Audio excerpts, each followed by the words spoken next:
Conductor ಹಲ್ಲೆ ಖಂಡನಾರ್ಹ. ಸಚಿವ ಎಚ್.ಸಿ. ಮಹದೇವಪ್ಪ. ಬೆಳಗಾವಿಯಲ್ಲಿ ಕಂಡಕ್ಟರ್ ಮೇಲೆ ಹಲ್ಲೆ ನಡೆದಿರುವುದು ದುರದೃಷ್ಟವಶಾತ್. ನಾವೆಲ್ಲ ಭಾರತೀಯರು ಎಂದು ಸಚಿವ ಎಚ್.ಸಿ. ಮಹದೇವಪ್ಪ ಹೇಳಿದರು. ರವಿವಾರ ಕಲಬುರಗಿ ವಿಮಾನ ನಿಲ್ದಾಣದಲ್ಲಿ ಮಾಧ್ಯಮದವರೊಂದಿಗೆ ಮಾತನಾಡಿದ ಅವರು, ಬೆಳಗಾವಿ ಮಹಾರಾಷ್ಟ್ರದ ಗಡಿ ವಿಚಾರ ಸಾಕಷ್ಟು ಚರ್ಚೆಯಾಗಿದೆ. ಅಂತಿಮವಾಗಿ ನಮಗೆ ಅವರಿಗೆ ಸೇರಬೇಕಾದ ಹಳ್ಳಿಗಳು ಸೇರಿವೆ. ಅದಾದ ಮೇಲೆ ಈ ರೀತಿಯಾಗಿ ಖ್ಯಾತೆ ತೆಗೆಯುವವರಿಗೆ ಕಾನೂನು ರೀತಿಯಲ್ಲಿ ಕ್ರಮ ತೆಗೆದುಕೊಳ್ಳುತ್ತೇವೆ ಎಂದರು. ವರದಿ ಮಲ್ಲಿಕಾರ್ಜುನ ಸಂಗೊಳ್ಳಿ, ಎನ್ಕೆಎಸ್ ಟಿವಿ4. ಬೀದರು ಬಸವ ಕಲ್ಯಾಣದಲ್ಲಿ ಒಂದು ಖಾಸಗಿ ಕಾರ್ಯಕ್ರಮ ಇದೆ. ಬೆಲ್ದಾಳ್ ಸಣ್ರವರು ಮತ್ತು ಸಮಾನತೆ ಸಮಾವೇಶ ಹಮ್ಮಿಕೊಂಡು ಆ ಕಾರ್ಯಕ್ರಮಕ್ಕೆ ಬಂದರು. ಬೆಳಗಾವಿ ಮಹಾರಾಷ್ಟ್ರ ಗಲಾಟೆ ಆಗ್ತಾ ಇದೆ. ಆ ಕಂಡಕ್ಟರ್ನ ಹಲ್ಲೆ ಮಾಡಿದ್ದಾರೆ ಸರ್. ಕನ್ನಡ ಮಾತಾಡಿ ಅಂತ ಹೇಳಿದ್ದಕ್ಕೆ ಇಟ್ ಈಸ್ ದುರದೃಷ್ಟ ಥರ ನಡೀತಾ ಇರೋದು. ನಾವೆಲ್ಲ ಭಾರತೀಯರು.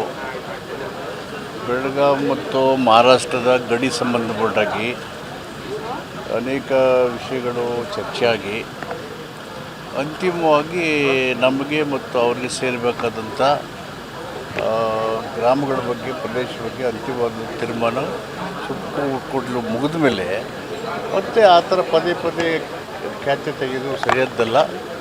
ಅದು ಕಾನೂನು ರೀತಿ ಯಾರು ಇದು ಮಾಡ್ತಾರೆ ಅವ್ರಿಗೆ ಉಗ್ರವಾಗಿ ಶಿಕ್ಷೆ ಮಾಡ್ತಾರೆ.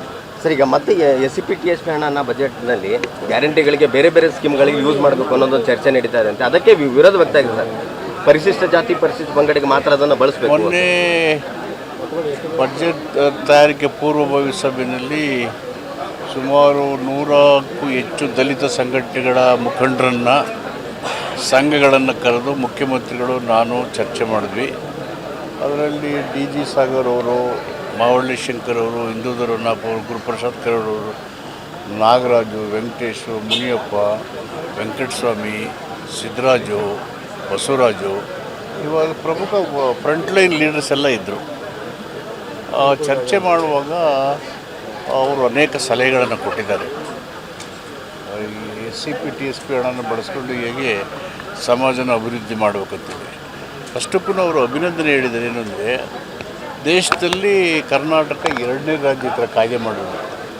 ಬಡ್ಜೆಟ್ಟಿನ ಗಾತ್ರದಲ್ಲಿ SC/STಗಳ ಜನಸಂಖ್ಯೆಗೆ ಅನುಗುಣವಾಗಿ ಹಣ ಇಟ್ಟು ಅವರ ಅಭಿವೃದ್ಧಿಗೆ ಬಳಸುವಂಥ ಯೋಜನೆ 2ನೇ. Andhra first, second Karnataka. So ಅದನ್ನು ಮಾಡುವಾಗ ಗ್ಯಾರಂಟಿ ಯೋಜನೆಗಳು ಹೊಸದಾಗಿ ಬಂದಿದ್ದಾವೆ. ಗ್ಯಾರಂಟಿ ಯೋಜನೆಗೆ SCP-TSP ಹಣನ ಜನರಲ್ಲಾಗಿ ಬಳಸಲ್ಲ. ಆ ಕಾಯ್ದೆನಲ್ಲಿ ನಮಗೆ ನಮೂದಿಸಿದ್ದೀವಿ. SCP-TSP ಕಾಯ್ದೆನಲ್ಲಿ ಒಂದು ಯೋಜನೆಯನ್ನು ಮಾಡುವಾಗ ಆ ಯೋಜನೆಯಲ್ಲಿ ಬರಬಹುದಾದಂಥ SC/ST ಜನಗಳಿಗೆ ಮಾತ್ರ SCP-TSP ಹಣನ ಬಳಸಬೇಕು. ಎಂಟೈರ್ ಯೋಜನೆಗೆ ಹಣ ಬಳಸೋಕ್ಕೆ ಸಾಧ್ಯ ಇಲ್ಲ, ಬಳಸೋದು ಇಲ್ಲ, ಬಳಸೋಕ್ಕೆ ಬಿಡೋದು ಇಲ್ಲ. ನಾನು ಮತ್ತು ಮುಖ್ಯಮಂತ್ರಿಗಳು, ನಮ್ಮ ಸರ್ಕಾರ ಮಾಡೋದೇ ಇಲ್ಲ. ಹಂಗೆ ಇದು ತಪ್ಪಾಗಿ ಅರ್ಥೈಸ್ಕೊಂಡಿದ್ರು ಕೆಲವರು. ಅದನ್ನು ವಿಧಾನಸಭೆಯಲ್ಲಿ, ವಿಧಾನ ಪರಿಷತ್ತಲ್ಲಿ, ಹೊರಗಡೆ, ಈಗ ಎಲ್ಲ ಕಡೆ ಹೇಳ್ತೇನೆ. SCP-TSP ಹಣ SC/ST ಜನರಿಗೆ ಮಾತ್ರ ಬಳಕೆ ಆಗುತ್ತೆ, ಬೇರೆಯವರಿಗೆ ಬಳಕೆ ಆಗೋದಿಲ್ಲ.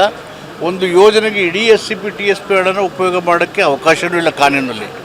ಆ ಯೋಜನೆಯಲ್ಲಿ ಬರಬಹುದಂಥ SC/ST ಜನಸಂಖ್ಯೆಗೆ ಮಾತ್ರ SCP-TSP ಹಣ ಬಳಕೆ ಆಗುತ್ತೆ.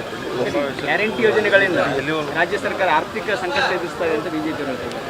ಆ ಥರದ ಸನ್ನಿವೇಶ ಏನಿಲ್ಲ. ಗ್ಯಾರಂಟಿ ಯೋಜನೆಗಳು ಜಾರಿ ಆಗ್ತಾ ಇದ್ದಾವೆ, ಮುಂದುವರಿತವೆ. ಈಗ ಸಮಾವೇಶ ಮಾಡ್ತಾ ಇರುವಂಥದ್ದು ಎಲ್ಲಿ ಬಂತು?